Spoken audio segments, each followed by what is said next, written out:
What is going on, ladies and gentlemen? My name is Espresso, and welcome back to another Black Ops 3 video here today on the channel. Today we're going to be diving into the zombies side of the game here, as well as bringing you guys a little bit of a theory that I have in terms of the future, which is also kind of relating to the past, if that makes any sense, which I think it will here in just a short little bit when we actually talk about the contents. This revolving around the Apothicon servant and its apparent upgrade that the community has still yet to find here. Or rather, I should say that the game will let us upgrade with. Now, for those that may be saying, there's already been an upgrade to the Apothicon servant. We know of this. It's something that's happened already. Yes, that's actually correct, but it was upgradable earlier in the year via glitch, in which you could pack-a-punch the Apothicon servant, and I'm talking like the first 2 to 3 days of the game, and then it was patched after that, and since then, we could not actually upgrade the Apothicon servant. But taking a look back, reminiscing a little bit here on when you actually could, you would be able to pack-a-punch it, and then from there, have one of 4 different titled outcomes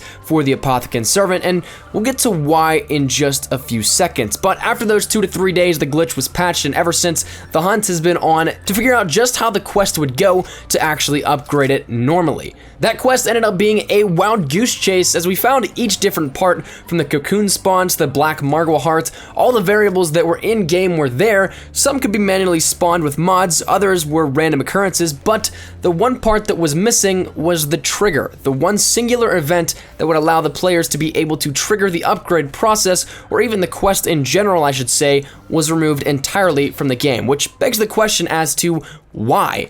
We all know that that's exactly what allowed players to initially upgrade it with the Pack-a-Punch, but why? Well, Jason Blundell has mentioned that the Apothicon servant is upgradable, but not in Shadows of Evil, the map that features it and is currently out right now. Once again, we'll get to why in just a little bit here, but first, with those that follow the zombies community, Milo or Mr. Raffle Waffles was given a shirt with all sorts of Keeper and Apothicon language on it, and for ages the community wanted to see it. Well, he went a step further than just showing it. He built an entire site based on the translating of things from the languages, and then the community got to brainstorming. Admittedly, I don't watch too many COD videos, but I did stumble across Mr. Dalek JD's video on the audio quotes that were translated, and my initial hunches were kind of correct in the fact that they weren't as detailed as, say, ciphers in relation to the story or specific steps, but rather the cryptic Cthulhu-sounding voice that would every so often be heard in Shadows speaking in Apothicon.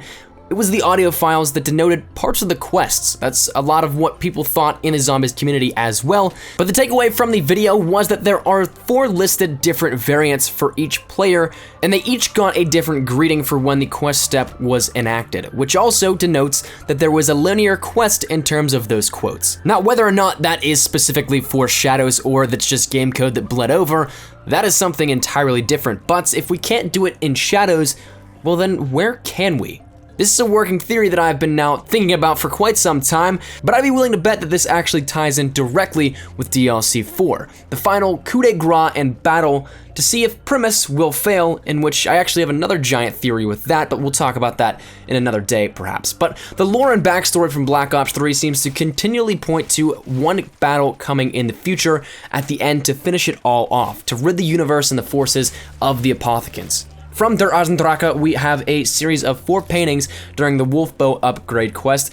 Each of those showcased a sequence, the gradual story of the Wolf King who eventually fell in what appears to be a grand battle with the Apothicons, the tentacles in the sky over the castle, the skyline on fire, the great battle. Again, all signs seem to point in that direction, so with that coming to a conclusion in DLC 4, my best guess is that the Apothicon servant will be returning as a wonder weapon in DLC 4, and how fitting, a major battle with the Apothicons and Primus using the Apothicon servants to end it all. And now that would actually fit in perfectly then as to why we can't upgrade it in Shadows right now, but later on down the line, we should be able to see it here. It fits in directly with that little tease that Blundell gave us here about being able to do it, but not actually in Shadows. Now, why 4 upgrade variants? Well, there's 4 players in the main Easter egg usually. Yes, you can do them in co-op as well as solo, but for the most part, they're usually found out initially with 4 players. So That's Easter egg material right there. Similar to the Masamune and Zetsubono Shima and the Ragnarok in Darazendraka, I'd be willing to bet that these are crucial to the Easter egg and perhaps even the super Easter egg, which game code once again hints at a cross-map Easter egg that requires all the other Easter eggs to be finished, and that perhaps may be the great battle that we look for here, or something further on down the line to conclude the storyline as we know it overall. But regardless, I think that is where we're going to see the Apothicon Servant upgrade here, finally coming into play in DLC 4, and that's where we're going to wrap it up here today, ladies and gentlemen. I would love to hear your thoughts down there in the comment section down below.